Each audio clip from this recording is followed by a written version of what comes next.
secondary writing classes specifically, more so than high school. That's listed as well on the manual.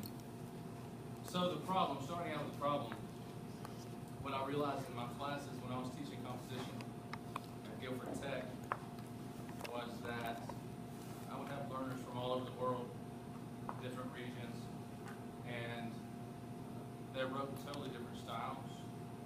And so I looked sort of into rhetoric, and that's when I came across the theory of contrastive rhetoric. I also saw it in a couple of my classes with the program. And so I dug deeper into contrastive rhetoric because I want to find out just what the expectations were with regards to rhetoric in the post-secondary composition field. And is discourse-centered rhetoric good enough to teach? And I'll go into what that means here in a minute. And with English language learner composition, is linguistic relativity addressed? Do teachers mold English language learners into standard American English writers? All right, before we go on there, Bob, we've already raised a bunch of terms. We're going to define some of the terms. First and foremost, ESL. This is English as a second language, or it's also known sometimes as English as a subsequent language now. English language learner, ELL. What is rhetoric? Well, as far as my presentation goes, rhetoric, I'm using it as the overarching organizational patterns in writing. And what patterns are used to achieve a purpose. Discourse is verbal communication. So discourse-centered rhetoric would be rhetoric that reflects discourse, spoken word. Culture, this is obviously a difficult word to define, but I'm using it as the beliefs and customs of a group of people. Their art, their history, their literature, what they believe in, what they value. So what is intercultural or cross-cultural? This means between cultures, not among cultures, but between cultures. SAE is an abbreviation for Standard American English. And of course there is no one rhetoric, but there's an overarching term that means, just Standard American English. Ethnocentrism is an old sociological term that means not valuing the culture of others. Ethnolinguicism was adapted as a term to mean not valuing the languages of others. Ethno-relativism, and I'll go into these more, but it was a term to describe empathy for other cultures and valuing other languages. ESP, English for specific purposes. And then I'll be using these terms, some native text and new text. Native text is simply referring to the text that was existent or extant before the study, before whatever study took place. And then a new text is the term that I will use for a text that's being done for the purposes of the study. One more term that I'll refer to some is the Sapir-Whorf hypothesis, and this is the same thing as linguistic relativity, basically. A scholar by the name of Edward Sapir came up in the 19th century and sort of discussed this term, linguistic relativity. His student and protege, Benjamin Lee-Whorf, then codified the theory of linguistic relativity. And he basically came up with that terminology because he said it reminded him of Einstein's theory of relativity, of physical relativity. There were two versions of this theory, which was that the strong version is that language determines thought. So whatever language you're brought up speaking will actually determine the way you think about things. And the weaker version is that language does not determine thought, but it does have an influence on thought. So a scholar by the name of Robert B. Kaplan, a linguist, took the ideas of Sapir and Whorf, and came up with what he called contrastive rhetoric in the mid-1960s in this seminal work, Cultural Thought Patterns in Intercultural Education. And I've given you just a screenshot of the beginning of his seminal work, and I wanted to show you the quote, just of how it started out. The teaching of reading and composition to foreign students does differ from the teaching of reading and composition to American students. I think everybody in the program has realized apply the key to the difference in teaching approach. So this was a little bit of a different step. That culture is the key. Cultural differences. These were the diagrams that Robert Kaplan came up with when looking at the students' writing samples that were in his class. So it's a very small sample size. It's very informal, very anecdotal. But these were the diagrams that he came up with. And you can see that he separated cultural rhetorics into 5 categories: English, Semitic, Oriental, Romance, and Russian.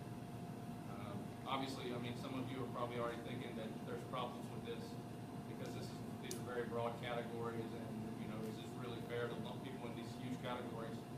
And these were some of the problems that came up with that the scholars came up with very quickly.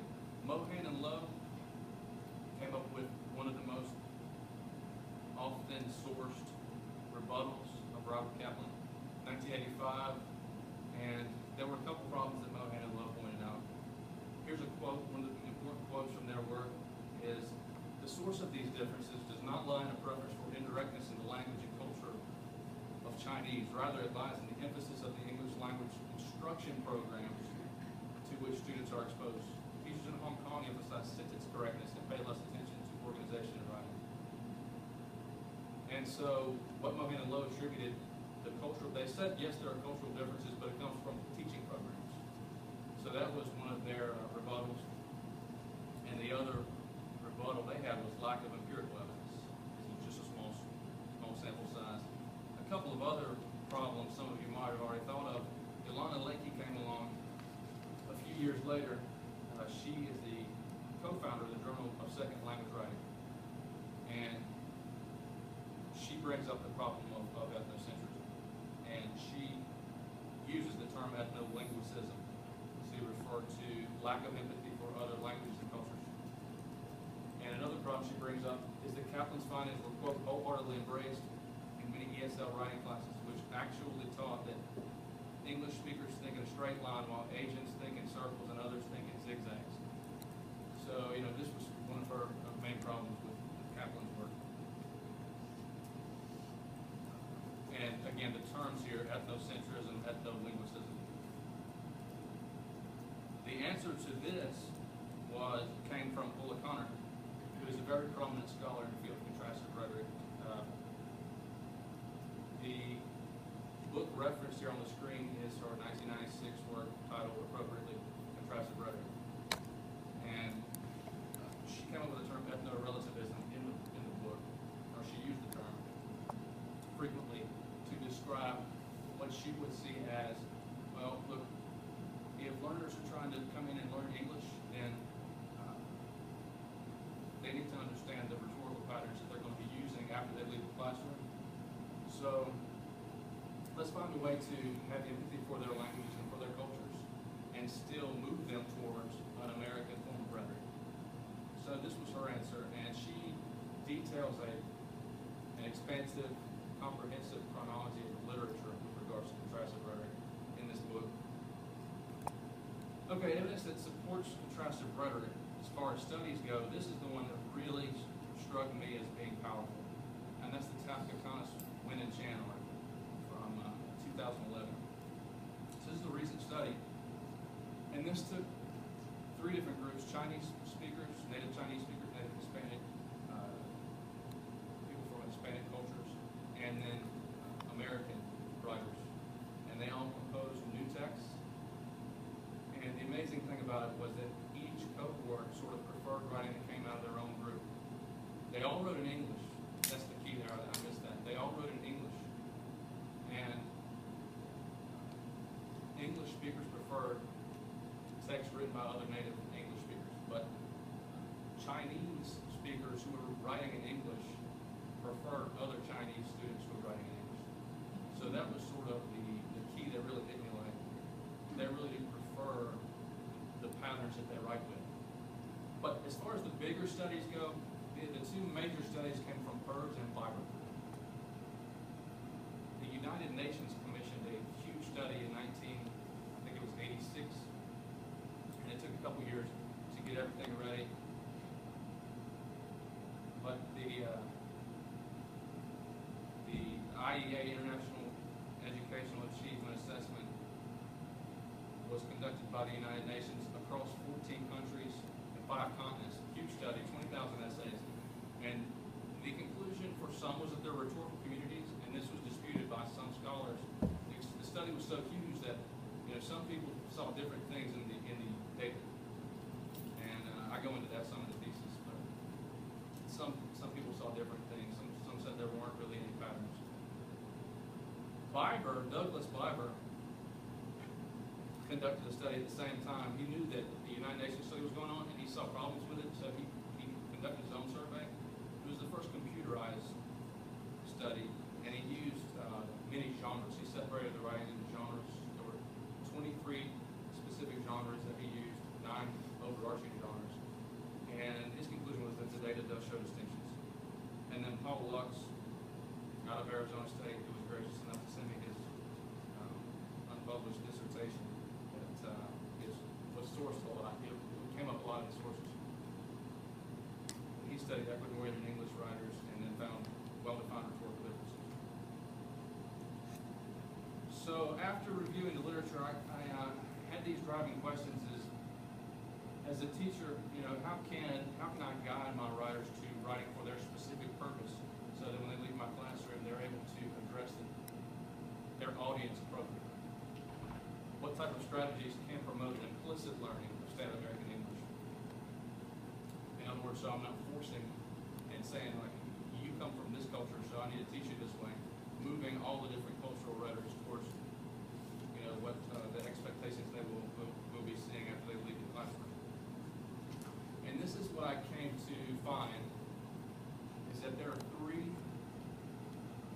best methods, 3 best practices that teachers can use to move students towards American academic English, and that was the genre-based approach, creating a collaborative classroom with, there are a couple ways that I talk about doing that, and then employing think aloud protocols. These strategies are designed to foster implicit learning through metacognition, using the metacognitive strategy to get these students to think about purpose and audience in a clearer way. So my product, what I decided to design based on my research, was a website design. And the website design has 3 major features. One of them is the notable scholars page. So I go into do bios, so it shows the audience chronology with pictures and with different types of media. It shows them how the literature sort of progressed. And there's a comprehensive bibliography with full text articles linked in blue. And then there are 3 pedagogical approaches pages with each of the 3 methods that I've just mentioned. And each page has materials designed to address contrastive writing. I'll go into that more in a second. For now, here are my references, the 8 that I referred to in the presentation just now. And then finally, hopefully this will work, is the website. So this is what it looks like. You can scroll down. This comes from Connor. This is the modern diagram that she used based on many different studies. Each of these authors that you see has their own page. Douglas Biber, for example, if you click on one, it shows his page. So that's a picture of Douglas Biber. And just what I was telling you a moment ago as far as he did computerized corpus-based discourse analysis of natural text, or as I called them earlier, native text. Biber broke down text into genres and created a computer analysis of these genres. All right, but I'm not going to spend too much time on this. What you will see is that each of the books contains a link as well.